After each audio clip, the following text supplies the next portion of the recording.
السلام عليكم ورحمة الله وبركاته. الفاتحة. أعوذ بالله من الشيطان الرجيم. بسم الله الرحمن الرحيم. الحمد لله رب العالمين، الرحمن الرحيم، مالك يوم الدين. إياك نعبد وإياك نستعين. اهدنا الصراط المستقيم، صراط الذين أنعمت عليهم غير المغضوب عليهم ولا الضالين. آمين.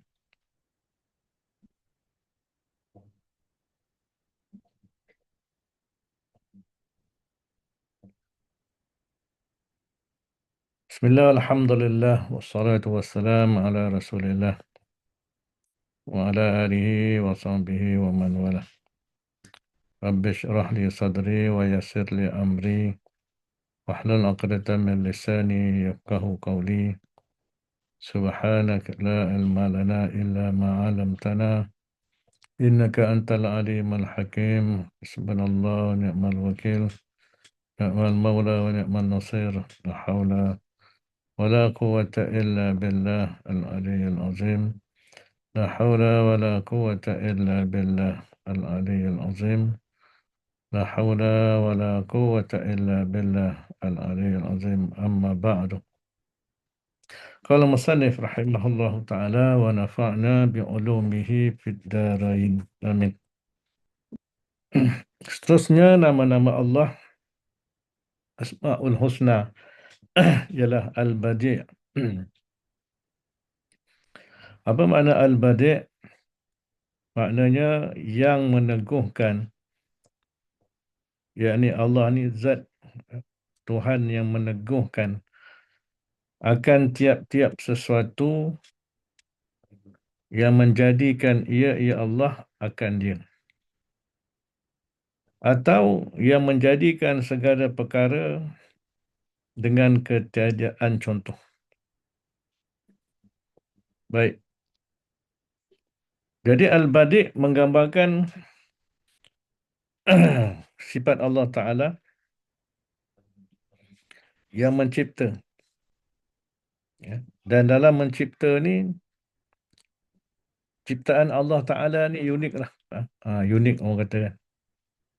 Unik, kreatif, baru, tak meniru, tak meniru mana-mana, tak ada contoh yang lain. Itu yang dia katakan Allah Ta'ala ni Al-Badi'. Perkataan Badi' ni kalau dalam bahasa lah, segi penggunaan bahasa Arab, Badi' ni maknanya yang itulah yang kreatif, yang tak pernah ada dicontohi, suatu yang tak pernah ada contoh. Badi', suatu yang indah, yang cantik, tapi yang istilahnya tak ada contoh orang lain. Kreatif ataupun unik. Itu dia katakan. Patutlah perkataan Al-Badi' menggambarkan sifat Allah yang dalam penciptaan itu maknanya sangat teguh, sangat unik, sangat hebat lah. Dan tiada, apa tadi dia kata, tiada ada perkara satu yang tiada ketiadaan contoh. Itu dia.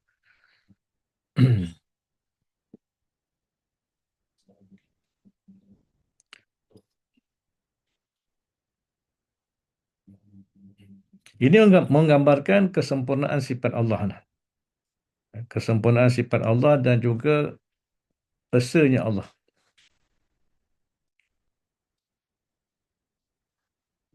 Ia menggambarkan kesempurnaan sifat Allah, kesempurnaan kekuasaan Allah, kesempurnaan ilmu Allah, dan kesempurnaan esanya Allah Ta'ala ni. Kerana Allah, kerana apa? Tuhan ni hanya dia je. Bila hanya dialah Tuhan, tak ada Tuhan yang lain, maka tak ada tandingan lah. Apa yang Allah Ta'ala cipta memanglah suatu yang baru, suatu yang tidak ada contoh, dan tak pernah dibuat. Orang kata tak ada model lah. Dan dia menggambarkan kesempurnaan juga ilmu Allah Ta'ala yang tiada, yang dia tak belajar dengan mana-mana dan dia tak meniru siapa-siapa. Jadi oleh kerana itulah Allah Subhanahu Wa Taala ni ilmu dia begitulah, dia ilmu ni takkan habis-habis. Ilmu ni takkan habis-habis. Bahkan apa yang kita nampak ni pun hanyalah merupakan dunia, dunia yang sementara. Ada lagi alam yang kekal abadi akhirat. Yang itu pun kita tak tahu macam mana rupa dia. Maknanya ilmu Allah ni ada saja yang ada lagi, ada lagi yang kita tak tahu. Di dalam Quran, dalam hadis cerita tentang akhirat itu pun hanya orang kata on the surface je, di atas permukaannya. Bila Allah Ta'ala cerita tentang Allah Ta'ala cerita tentang syurga, syurga ni banyak sungai mengalir, taman-taman, banyak nikmat. Itu hanya bahasa yang dipahami oleh kita lah. Hakikatnya kita tak tahu. Dan maknanya nak tunjukkan betapa ilmu Allah ni yang kita nampak ini sajalah. Padahal ada lagi, ada lagi. Bahkan akhirat nanti nikmat-nikmat yang kita akan dapat di syurga itu pun akan sentiasa bertambah. Akan sentiasa bertambah. Akan ada lagi. Kalau kita katakanlah hari ini dapat minum susu kan, kalau kat dunia ni, mungkin esok kita minum susu yang sama, kita dah rasa macam tak berapa sedap kan. Sebab dah pernah rasa. Tapi susu di syurga tu hari ini lain, esok lebih sedap, akan datang lagi sedap, minggu depan lagi sedap. Maknanya itu semua menggambarkan keindahan penciptaan Allah. Badi' Badi' al-Badi' Allah Ta'ala ni. Tadi. Oleh kerana itu, ia sebetulnya memberikan kita satu kesedaran, satu kesedaran betapa kita dengan Allah ni pengharapan kita kena tinggi. Pengharapan kita kena tinggi. Maknanya, mungkin macam kita dekat dunia ni dalam menghadapi masalah, kadang-kadang kita rasa buntu kan. Kita rasa buntu, rasa macam dah tak ada nak pergi dah. Tak ada nak pergi lah orang kata kan. Ada je masalah yang tak boleh nak pergi dah. Tapi kalau kita yakin dengan Allah Ta'ala ni Al-Badi', dia ni ada je sentiasa jalan keluar dia. Allah Ta'ala akan sentiasa memberi jalan keluar kepada hamba-hambanya. Syaratnya kita memenuhilah. Maknanya contoh dalam Quran menyebut wa may yattaqillah yaj'al lahu makhrajan. Siapa yang bertakwa pada Allah, maka Allah Ta'ala akan menyediakan bagi dia makhrajan, jalan-jalan keluar. Ada hadis menyebut man lazimal istighfar, siapa yang melazimi istighfar, ja'alallah fi kulli daikin makhrajan. Allah Ta'ala akan berikan pada setiap satu yang sempit akan ada keluasan, akan ada jalan-jalan keluar. Maknanya Allah Ta'ala ni ilmu ni takkan habis-habis. Maka kita kena bergantunglah pada dia. Kita kena bergantung pada dia. Jangan kita dibelenggu dengan sangkaan-sangkaan yang sempit. Seolah-olahnya kita ni dah tak ada jalan, tak ada peluang untuk nak menyelesaikan masalah dan sebagainya. Sedangkan kita ada Allah. Allah Ta'ala ni sentiasa ada jalan-jalan keluar kadang yang kita tak sangka-sangka, min haitsu la yahtasib, daripada jalan yang kita tak sangka-sangka. Itu dia. Dan Al-Badi' juga mengajar kita betapa kita kena membesarkan Allah lah. Kerana apa yang kita nampak, apa yang kita dengar kat dunia ni, semua ni sesuatu yang memang istilahnya sangat istimewa. Tak ada Tuhan lain. Sebab apa? Sebab tak ada Tuhan lain lah, maka Allah Ta'ala ni penciptaan yang terbaik lah. Al-Badi'. Baik. Seterusnya nama-nama Allah Ta'ala juga ialah Al-Baqi. Al-Baqi maknanya yang berkekalan. Berkekalan ada selama-lama, yang tiada menerima binasa. Maknanya wujud Allah Ta'ala ni tiada ending lah, tiada penghujung. Patutlah sifat Allah, kalau kita belajar dalam sifat 20, Allah Ta'ala ni dikatakan Baqa. Baqa ni sifat yang dikatakan sifat salbiah. Maknanya menafikan akan adanya penghujung. Allah Ta'ala ni, wujud Allah, menafikan Allah Ta'ala ni ada penghujung. Mana ada tarikh binasa dia. Dalam bahasa kita orang manusia ni ada ajal lah. Maha suci Allah. Sebab dia Tuhan, dia Allah, dia kekal. Tu dia. Sebab sesuatu yang binasa tu dia akan, bila sesuatu yang binasa, macam makhluk lah, mana ada yang membinasakan. Maka mustahil Allah Ta'ala ni ada yang membinasakan. Dalam Quran surah Rahman yang biasa kita baca, Auzubillahi minasyaitonirrajim, kullu man 'alaiha fan. Segala yang ada di muka bumi itu akan binasa. Fan ni makna fana, fana binasa lah. Wa yabqa wajhu rabbika dzul jalali wal ikram. Dan yang akan kekal ialah zat Allah Ta'ala, Tuhan yang mempunyai kebesaran dan kemuliaan. Dalam surah lain, kullu syai'in halikun illa wajhah. Tiap-tiap satu akan binasa melainkan zatnya. Surah Al-Qasas. Jadi, ini memberi keyakinan betapa agungnya Allah. Ya. Betapa agungnya Allah, maknanya dia wujud dan keadaan tak ada siapa yang boleh membinasakan dia. Kerana yang menerima binasa itu lemah. Yang lemah tak layak jadi Tuhan. Namun Allah Ta'ala ni, dia, apa nama ni, dia kekal. Berkekal abadi.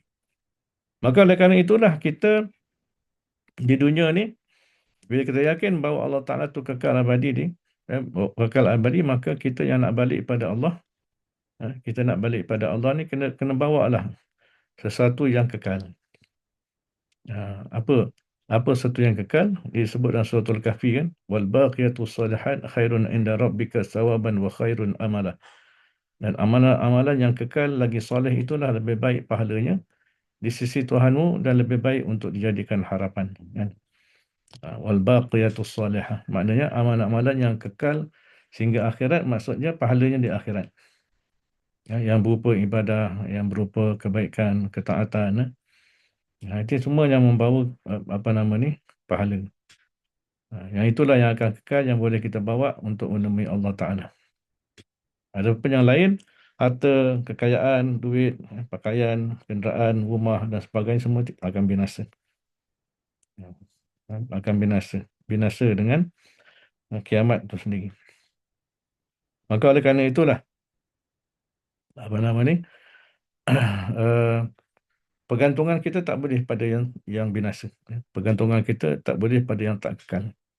Tak boleh pada harta, tak boleh pada manusia, tak boleh pada kedudukan, tak boleh pada kekuatan diri, kepandaian kita dan sebagainya. Yang apa nama ni, yang kita kena bergantung ialah pada Allah Ta'ala yang kekal. Maka untuk itulah kita kena pastikanlah kita membawa bekalan yang kekal, iaitu bekalan pahala kita sendiri. Terusnya Asma'ul Husna ialah Al-Waris. Al-Waris. Apa makna Al-Waris? Yang kekal. Kemudian daripada binasa segala makhluknya. Atau yang kembali kepadanya tiap-tiap sesuatu. Maknanya Allah Ta'ala ni katakan Al-Waris. Al-Waris ni maknanya kalau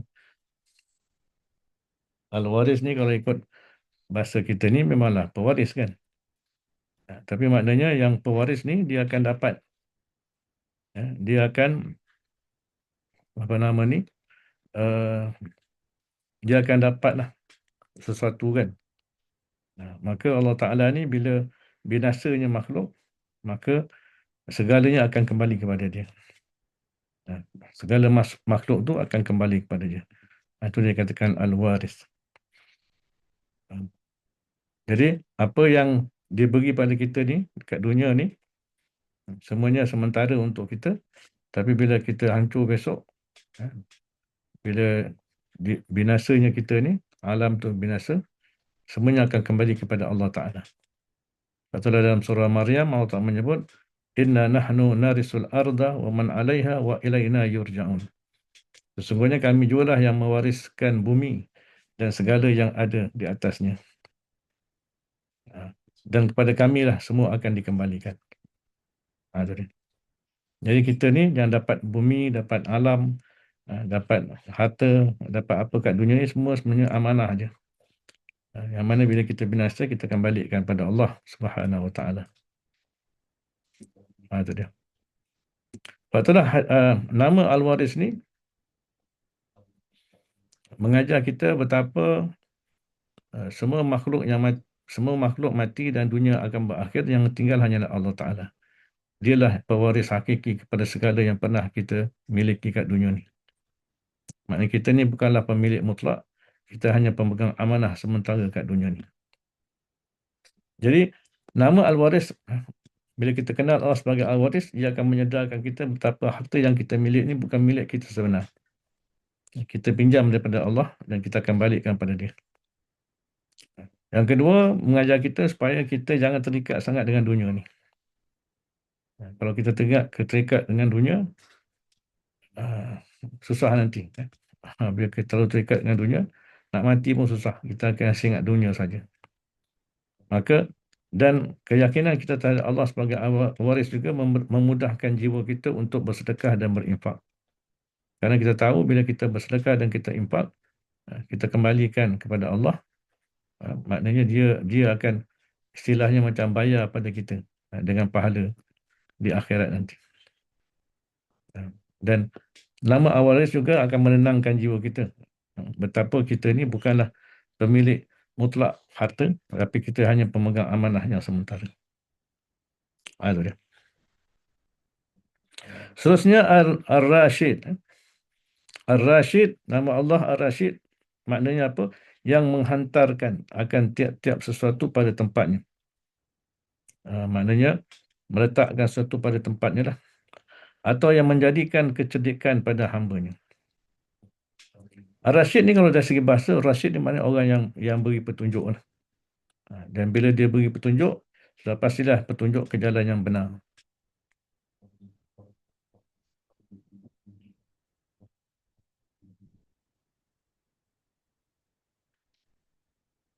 Baik, nama Ar-Rashid, maknanya dari segi bahasa, Rashid ni yang memberi petunjuk lah, yang menunjuk jalan. Jadi kalau Rashid, orang yang dikatakan Rashid ni orang yang menunjuk jalan dan tunjuk jalan yang benar. Sudah pasti dah tunjuk jalan kepada yang benar. Maka Ar-Rashid Allah Ta'ala ni, dialah yang memberi petunjuk kepada jalan kebenaran. Dan Ar-Rashid juga menggambarkan Allah Ta'ala ni, apa nama ni, dia bukan sekadar menunjuk, tapi dia juga membimbing. Membimbing, mendidik dengan hikmah yang sempurna. Sama ada dalam soal dunia ataupun akhirat. Itu. Lepas tu dalam Quran ni dia ada beberapa istilah yang hampir sama dengan Rashid. Rashid ni maknanya si pembuat, orang yang membuatkan, yang melakukan perbuatan tu. Tapi dalam istilah lain, dalam bahasa Arab ada yang dikatakan rusyda ataupun rusydun. Rusyda ataupun rusydun. Macam kita lihat dalam doa apa, Ashabul Kahfi, Rabbana atina min ladunka rahmah wa hayyi lana min amrina rasyada, atau rasyada. Rusydun satu hal, rasyada satu hal lain. Rusydun ataupun rasyada ni dia lebih dalam bahasa kita Melayu ni petunjuk lah. Bimbingan sebenarnya. Dalam konteks doa tu kita minta Rabbana atina min ladunka rahmah, minta rahmat Allah secara khusus daripada Allah, dan kita minta rasyada, maknanya petunjuk, bimbingan dalam segala kerja buat kita. Dalam segala kerja buat kita mendapat petunjuk, bimbingan daripada Allah Subhanahu Wa Taala. Jadi Allah Taala sebagai Ar-Rashid, dia memberikan apa nama ni, petunjuk kepada hamba-hambanya. Kepada hamba-hambanya yang dikasihi. Sebagaimana contoh dalam surah Al-Anbiya, Allah Ta'ala sebut, وَلَقَدْ آتَيْنَا إِبْرَاهِيمَ رُشْدَهُ مِنْ قَبْلُ وَكُنَّا بِعَالِمٍ. Dan demi sesungguhnya kami Allah telah memberi kepada Nabi Ibrahim petunjuk yang benar sejak dulu lagi, dan adalah kami mengetahui akan halnya. Maknanya perkataan, cuba perhatikan perkataan rusydah tu. Maknanya kecerdikan, kepandaian, bimbingan kepada Nabi Ibrahim AS. Baik. Dalam satu hadis Qudsi, Allah Ta'ala berfirman, Ya ibadi kullukum dhalun illa man hadaituhu fastahduni ahdikum. Wahai hamba-hamba aku, kamu semua berada dalam kesesatan kecuali orang yang aku beri petunjuk, kata dalam hadis Qudsi. Hadis Qudsi ni hadis yang Nabi sampaikan berdasarkan wahyu Allah, tetapi lafaznya daripada Nabi. Makna daripada Allah, lafaz daripada Nabi. Dibanding dengan Quran, Quran ni dia wahyu, lafaz dan makna daripada Allah. Jadi kalau Quran, Nabi sampaikan je tanpa ubah tanpa ubah apa-apa. Tapi hadis kursi ni dia hadis Nabi, ucapan Nabi, makna daripada Allah, tapi istilah ada punya lafaz daripada Nabi sallallahu alaihi wasallam. Sebab itulah bila disebut hadis kursi, tapi biasanya dia merupakan firman-firman Allah.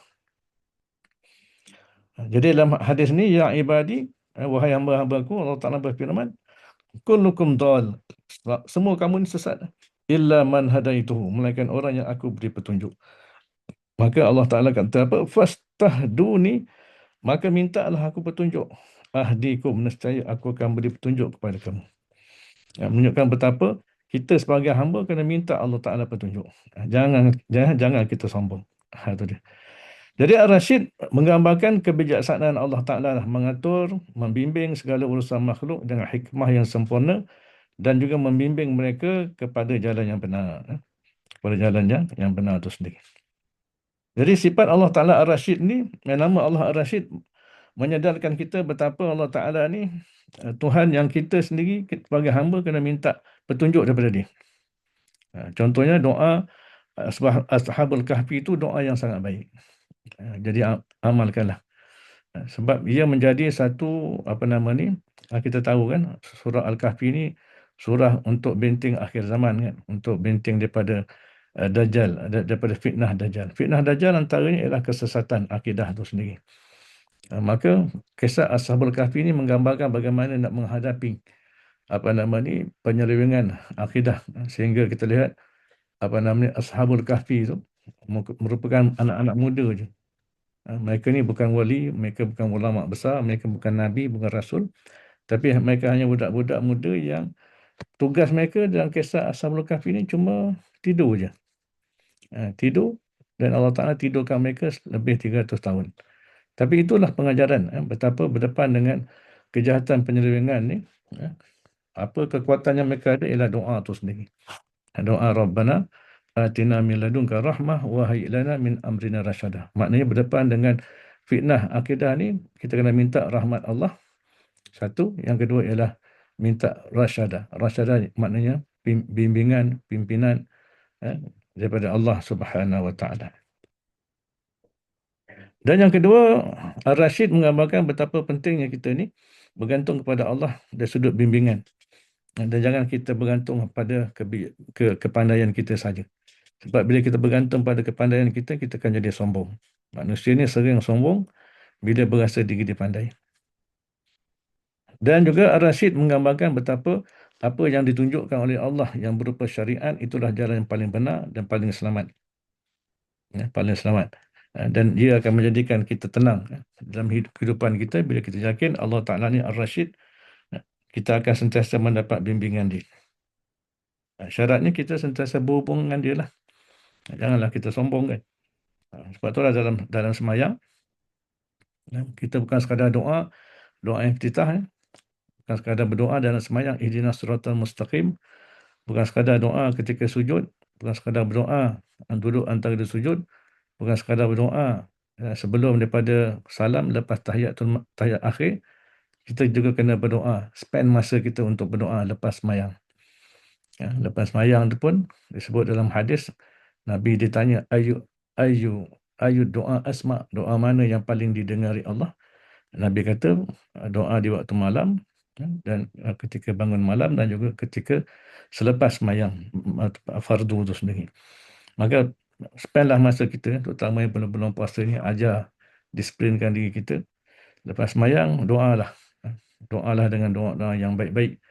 Doa-doa yang maksur ni memang ada kelebihan. Doa-doa daripada Quran, daripada hadis, itu ada kelebihan. Lapas-lapas tu lapas-lapas yang memang sangat tinggi orang kata nilai ketuhanan. Contoh dalam Quran, Allah Ta'ala ajar doa Rabbana atina fid dunya hasanah.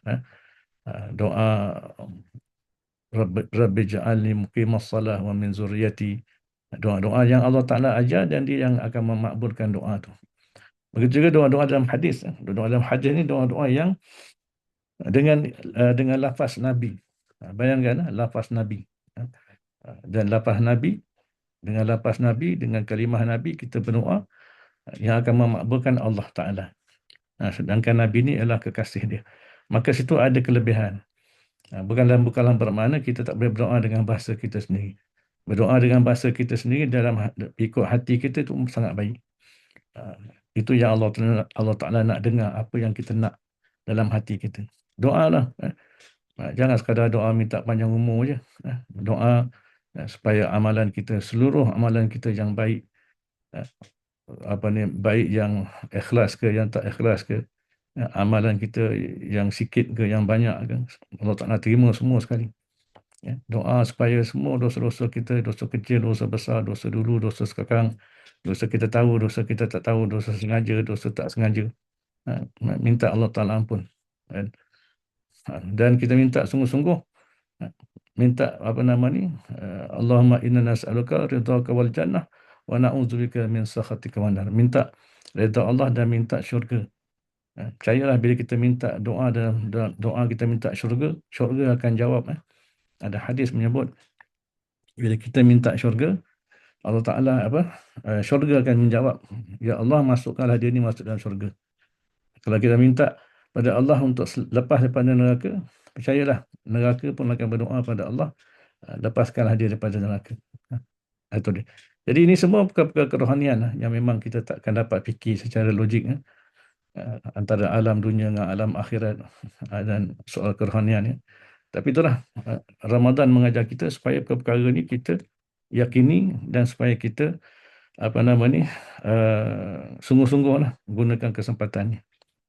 Itu dia. Baik, jadi apa yang dapat bila mana kita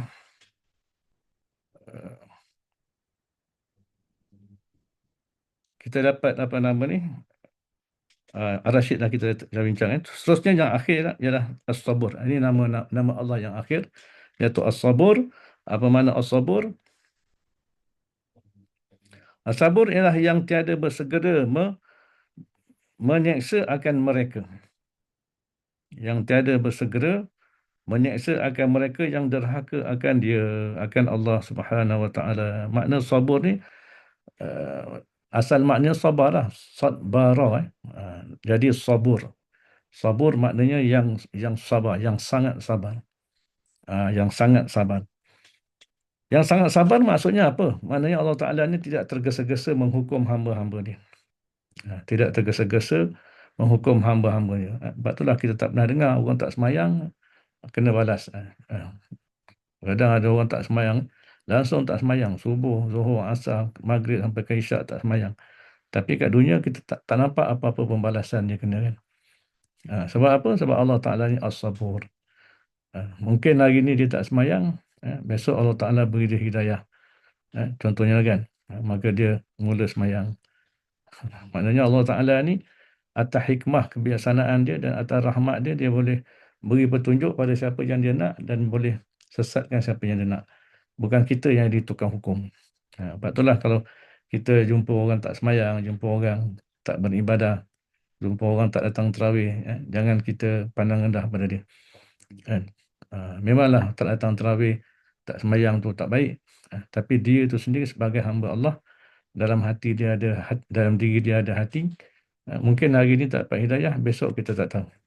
Sebab yang berhidayah ni bukan kita. Allah sebut dalam Quran, yahdillahu man yasha. Dia boleh beri hidayah siapa saja yang dia nak. Bukan ikut kita, ikut dia. Ikut dia nak beri petunjuk pada siapa. Dan dia boleh menyesatkan pada siapa. Yudhillullahu man yasha. Dia boleh sesatkan siapa saja yang dia nak. Sebab itulah Allah Ta'ala tidak menghukum hamba-hambanya, walaupun ketika di dunia, tidak menghukum di dunia lah hamba-hambanya. Sebab itulah dunia ni bukan tempat hukuman. Dunia bukan tempat hukuman. Dunia tempat ujian dia. Hukuman ni balasan kat mana? Kat akhirat. Sebab itulah akhirat disebut sebagai Yaumuddin. Hari pembalasan. Hari perhitungan dan hari pembalasan. Maknanya selagi hidup ni, Allah Ta'ala sentiasa buka pintu taubatnya. Selagi nyawa tak sampai ke kerongkong, pintu taubat masih terbuka. Selagi matahari tak terbit daripada barat, pintu taubat masih terbuka. Bila sebut pintu taubat masih terbuka, bukan kita kita yang tentukan buka dan tutupnya. Allah Ta'ala yang tentukan. Maka tak heranlah Allah Ta'ala ni kan. Walaupun kita lihat perkataan sabur ni yang membawa maksud sangat sabar Allah Ta'ala ni. Walaupun orang tak sembah dia, orang mensyirikkan dia, ada orang mengaku Tuhan, Fir'aun mengaku Tuhan, Namrud mengaku Tuhan, tapi dia lah juga yang beri makan pokok-pokok ni. Dia tetap memberi rezeki walaupun pada hamba-hambanya yang kufur, yang syirik dan sebagainya. Maknanya dia sentiasa memberi peluang dan menangguhkan balasan dan sentiasa membuka pintu taubat. Ini betapa saburnya Allah Ta'ala yang menunjukkan keluasan rahmat, kasih sayang dia dan hikmat Allah Ta'ala kepada makhluknya. Sebab itulah dalam satu ayat surah Al-Fatir, kalau kita baca surah Al-Fatir,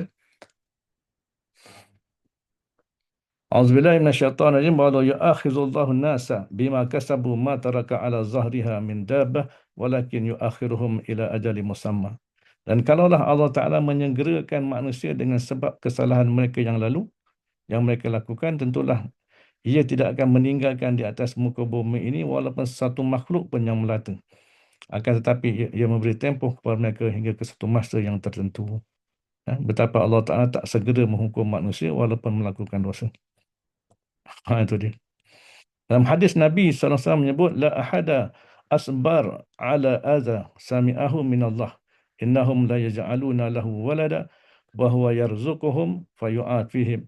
Tidak ada sesiapa yang lebih sabar daripada Allah terhadap gangguan yang didengar. Mereka mendakwa bahawa Allah mempunyai anak. Manusia dakwa Allah punya anak dan sebagainya. Namun dia tetap memberi rezeki pada mereka dan memberi kesihatan kepada mereka. Hadis ini menunjukkan betapa luasnya kesabaran Allah Ta'ala. Tak macam kita.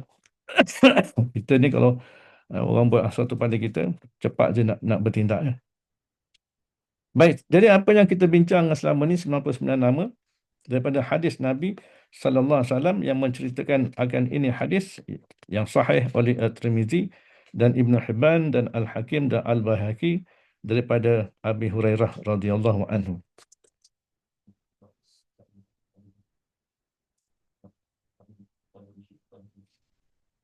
Berkata Al-Imam Nawawi telah bersetuju sekalian ulama atas bahawasanya ini hadis tiada ada padanya menyimpankan segala nama Allah Ta'ala.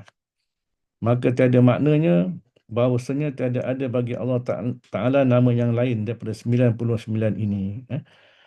Maknanya Allah Ta'ala beritahu kita nama-nama dia supaya kita kenal dia. Sebab nama-nama Allah ni menggambarkan sifat-sifat kesempurnaan Allah. Dan hanya saja maksud bagi hadis ini bahawasanya ini 99 barang siapa menghafaz akan dia. Menghafaz ni maknanya menghafaz nama dan juga menghafaz makna. Menghafaz makna, menghafaz keyakinan dan keimanan kita terhadap nama-nama ni. Maka nescaya masuk ia ke dalam syurga. Maka bermula yang dikehendaki mengkhabarkan dengan masuk syurga dengan menghafaznya, tiada mengkhabarkan dengan menyimpankan segala nama Tuhan.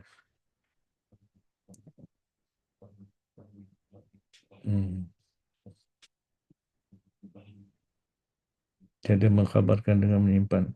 Maknanya tak ada nama lain lah. Tak ada nama lain. Dan kerana itu datang pada hadis yang lain, As'aluka bikulli ismin samaita bihi nafsak awista'tarta bihi fil ilmil ghaib indak. Artinya aku pohon akan dikau dengan tiap-tiap nama yang engkau namakan dengannya akan zat engkau. Dan yang ketunggalan engkau dengan dia, maka mengetahui yang gaib di sisi engkau. Nak tunjukkan inilah nama-nama Allah yang lengkap, yang sewajarnya, yang sewajibnya kita hafal, hafal lafaznya, hafal maknanya, hafal kefahamannya, dan yakin serta beriman dengannya. Mudah-mudahan keyakinan kita, kefahaman kita tentang Asmaul Husna ni akan lebih menambahkan makrifat kita pada Allah dan menimbulkan rasa takut dan gerun kita pada Allah dan pergantungan yang mutlak hanya kepada Allah Subhanahu wa taala. Wallahu a'lam bissawab.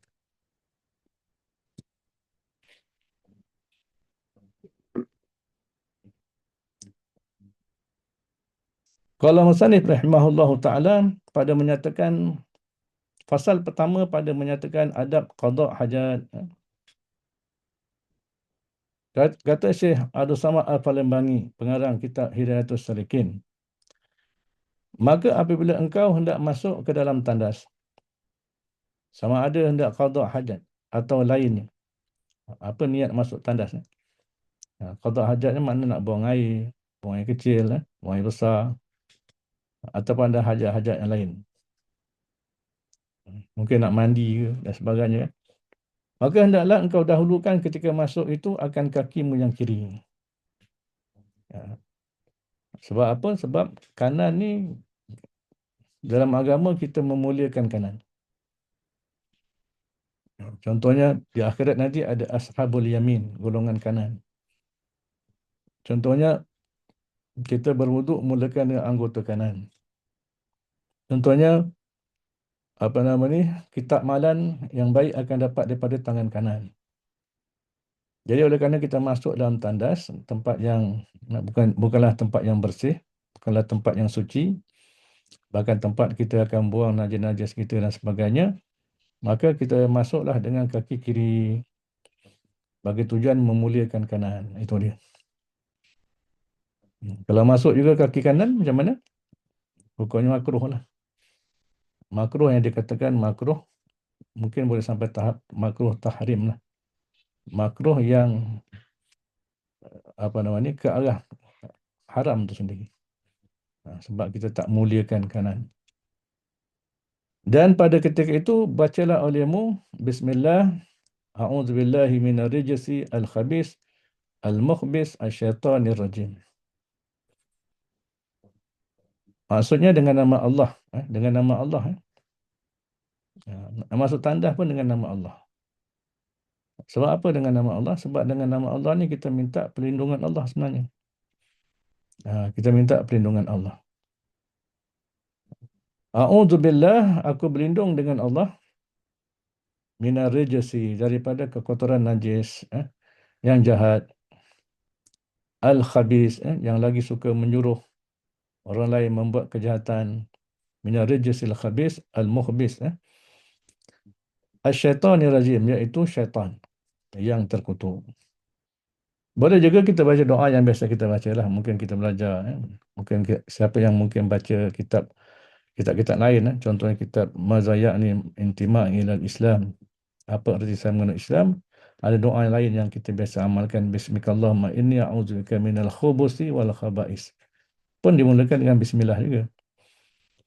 Sebab ada hadis menyebut, bila masuk tandas, mula baca bismillah ni, maknanya kita akan dilindungi.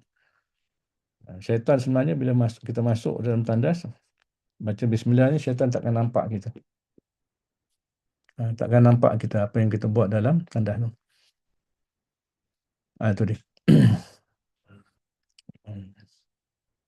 Dan tak ada pula dalam hadis. Dalam hadis ke cerita, kalau masuk tandas tak baca doa ni, syaitan akan lumur kita dengan najis ke, tak ada sebenarnya. Itu kadang-kadang tambahan-tambahan, tambahan-tambahan mu'alim ke sebagainya. Orang yang mengajar dia kan, dia cuma kata, mungkin masuk tandas tak baca doa ni, syaitan akan lumur kita dengan najis. Mungkin gitulah. Tapi sebenarnya itu lebih pada hikmah lah. Hikmah guru-guru yang mengajar dulu. Supaya kita masuk tandas ni, kita berlindung pada Allah. Baik. Dan kemudian pada ketika masuk tandas itu, jangan berserta sesuatu yang tersurat nama Allah. Yang tersurat nama-nama Allah. Asma'ul Husna lah yang kita dah bincang. Dan segala sifatnya. Sifat Allah. Dan Al-Quran, maknanya teks-teks Al-Quran. Dan segala nama malaikat. Dan segala nama anbiya. Kerana yang demikian itu makruh. Disebut makruh lah. Makruh ni makruh tahrim. Ada juga ulama yang menghukumkan sampai tahap haram terus lah. Haram terus. Maknanya yang diniatkan, memang kita niat, kita qasadkan sebagai nama Allah. Katakanlah orang tu nama Abdullah lah. Dia nama Allah. Dia ada tag nama kan. Dia ada apa? Nama dia cikgu ke apa, ada tag nama tu kan. Nama dia Abdullah. Itu nama dia lah, bukan nama Allah. Itu dia. Itu nama dia, bukan nama Allah. Tapi kalau dia rasa tak sedar hati kan, sebab nama dia Abdullah, hamba Allah. Dia rasa tak sedar hati, maka cabut je lah, senang je, cabut je. Itu dia. Begitu juga dengan Al-Quran. Quran ni kalau katakan dalam handphone kita, uh, janganlah kita buka handphone tu. Kita off kan lah. Cuma hati-hatilah sekarang ni banyak kadang yang apa yang apa nama bunyi-bunyi telefon ni kadang letak nak subhanallah lah, kadang letak selawat lah, kadang letak apa nama ni bila azan tu keluar nak keluar azan. Jadi kena hati-hati lah. Kalau kita tak hati-hati, kita bawa dalam tandas, bunyilah ayat Quran lah, bunyilah wang azan dalam tandas, itu kita berdosa lah. Kerana kecuaian. Dosa kerana kecuaian. Benda tu baik, tapi kena jaga lah. Sebab itulah kita ni kena hati-hati. Supaya perkara-perkara yang begitu tak membawa kesan pada diri kita lah. Sebab kita bila cuai, mana kita tak hormat. Kita cuai dan tak hormat benda tu. Dia ada kesan pada kerohanian sebenarnya. Dan demikian lagi pada ketika masuk tandas tu jangan terbuka kepalamu. Itu dia. Jangan terbuka kepala. Maknanya tutup kepala lah. Ini pun sebenarnya bukan sunnah Nabi. Ini sunnah Sayyidina Abu Bakar. Kalau kita kaji dalam kitab-kitab ulama, kajian tentang tutup kepala ni sebenarnya dia balik kepada Sayyidina Abu Bakar. Dia apa nama ni sunnah dia lah. Dia tak suka kepala terbuka. Dalam hadis memang tak ada. Itu dia. Jadi bukan janganlah kita nak kecam pula bila orang masuk tandas tutup tak buka, tak tutup kepala kita kecam ni. Itu tak bagus lah. Dan kalau tutup pun bagus. Itu bagus. Dan lagi sayogianya pakai olehmu cerpu. Cerpu ni apa dia? Capal atau alas kaki. Kenapa? Sebab dalam tandas ni macam-macam ada. Mungkin ada kencing anak, mungkin ada tahi, cicak, najis dan sebagainya. Tambah kalau kita buang air, kalau jenis apa nama tandas cangkung ni, biasanya kalau buang air, dia akan terpecik keluar daripada bowl tu, daripada lubang tu. Takutlah juga perkara ni kan. Jadi kita hati-hatilah. Pakailah slipper, pakailah sandal, pakailah apa pun yang sesuai dalam bilik air lah. Dan ajarlah anak-anak kita, anak-anak kecil ke, anak-anak besar ke, supaya jaga najis ni. Sebab dia akan melibatkan soal sah tak sah amalan, sah tak sah ibadah kita, terutamanya semayang kan. Dan kalau kita tak jaga, takut nanti satu rumah penuh dengan najis, bekas-bekas najis kita bila keluar daripada tandas. Dan hendaklah engkau dahulukan akan kaki kananmu ketika keluar darinya, dan bacalah olehmu. Nampak bila kita keluar daripada tandas dengan kaki kanan, sebab masuk balik ke rumah kita kan, ataupun keluar daripada tandas daripada tempat yang tidak bersih, guna kaki kanan. Yang ini pun sebenarnya masuk kaki kiri, keluar kaki kanan ni, kalau kita lihat kadang diri kita pun kadang banyak cuai. Kita tak sedar perkara ni. Tak sedar masuk tandas, keluar tandas. Nampak kecil amalan ni, tapi amalan ni sebenarnya amalan yang memperhaluskan akhlak kita, adab kita. Ini semua adab. Itulah orang Islam ni dia penuh dengan adab. Bila ada adab, dia akan jadi manusia yang beradab. Dan kalau tak ada adab, dia jadi manusia yang biadab. Tak heranlah kalau ada orang yang biadab ni, dalam kehidupan pun dia akan biadab terhadap orang lain dan sebagainya. Dan bacalah olehmu alhamdulillahillazi azhaba anni ma yu'zini wa abqa alayya ma yanfa'uni. Maksudnya segala puji bagi Allah yang menghilangkan daripada aku segala yang tidak baik, najis-najis dan sebagainya, dan mengekalkan bagiku segala yang bermanfaat. Maknanya ni pun doa, kita boleh gunakan doa yang biasa kita bacalah, alhamdulillahillazi azhaba anni, kan kita biasa baca kan, atau paling tidak pun kita keluar alhamdulillah. Alhamdulillah sebab kita dah qada hajat kita ya. Itu paling kurang. Jadi kalau kita pada awal lah kita lihat Islam ni mengajar kita ni memang selalu Islam memang mengajar kita supaya selalu ingat Allah, zikrullah. Kalau habis selalu sebut zikir ni memang kena banyak-banyak. Bukan soal zikir dalam semayang, bukan soal zikir lepas semayang, Zikir dalam kehidupan ni pun kita kena aturkan. Daripada bangun tidur kena zikir, ya. Daripada nak masuk tandas pun zikir, nak keluar tandas pun zikir. Sebab zikir-zikir ni dia akan menghidupkan hati sebenarnya. Hati ni akan hidup bila banyak zikir. Tapi kalau hati ni tak banyak zikir, memang dia susah nak hidup. Kalau dia hidup pun, hidup dia orang kata hidup yang apa, yang orang kata sedar-sedar, hidup dalam keadaan orang kata tak berapa segar lah. Tak berapa segar jiwa dia. Jadi oleh kerana itu kalau kita nak hidupkan hati, kita dah sendiri yang kena berzikir. Bukan suruh orang lain berzikir. Macam kita orang Melayu suka suruh orang lain berzikir. Kan? Bila tahlil dia, kita upah orang apa, orang masjid datang rumah. Beri makan, lepas tu suruh dia berzikir, suruh dia doa. Kan? Kalau ikut Islam, yang sebenarnya ajaran Islam, kita sendiri yang kena banyak berzikir. Baik. Wallahu a'lam bisawab. Kita akan sambung pada kuliah akan datang. La ilma lana illa ma 'allamtana innaka antal alimul hakim. La haula wala quwata illa billah al-aliyyil azim. Kalau ada soalan silakan.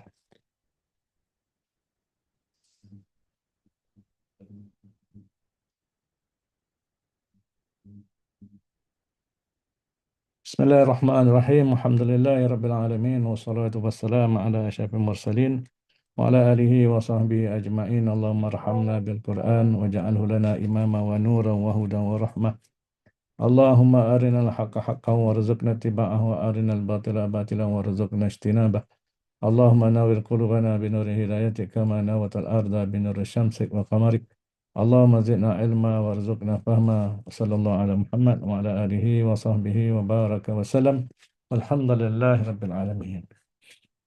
Minggu depan raya, Selamat raya semua.